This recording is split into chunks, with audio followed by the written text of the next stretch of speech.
యొక్క ఆజ్ఞ లేకుండా ఎవరిని పెడితే వాళ్ళు అక్కడికి తీసుకెళ్ళకూడదు. ఎప్పుడైనా హిమాలయ యోగుల దర్శనానికి వెళ్ళాలంటే దానికి ముందు కొంతకాలం జపం చెయ్యాలి, తపం చెయ్యాలి. అడ్డమైన వాళ్ళతో తిరగకూడదు, తాగుడు ఉండకూడదు, వెకిలి ఆహారాలు తినకూడదు, నీచ సంభాషణ చెయ్యకూడదు. ఎన్ని నియమాలు చెప్పారండి ఇందులోనూ. నేనేం చెప్పినా అసత్యాలు చెప్పవలసిన అవసరం లేదు. దేవీ భాగవతం వంటి వాటిల్లో చెప్పారు కాబట్టి చెబుతున్నాను. ఆహార నియంత్రణ, విహార నియంత్రణ, అగమ్యాగమనం, వెళ్ళకూడని వాళ్ళ దగ్గరికి వెళ్ళకూడదు, అభక్ష్యాభక్షణం అంటే తినకూడనివి తినకూడదు, ఇవన్నీ నియమాలు పెట్టుకుంటే అప్పుడు యోగుల దర్శనం అవుతుంది. మీరు మానవ కథ ఆవిష్కరణకు వచ్చారుగా, అందులో ప్రత్యేకంగా మంత్రదీక్ష గురించి ఉంటుందన్నమాట. గురువు మంత్రమహిమ అనే పేరుతో రాసినట్టున్నాం కదా. అందులో నియమ నిష్టలు లేక రాణించవయ్యా.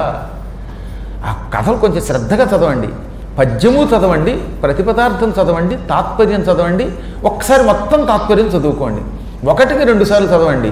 ఎందుకంటే అవి చదివి యోగులు ఆశ్చర్యపోయారు ఆ కథలో.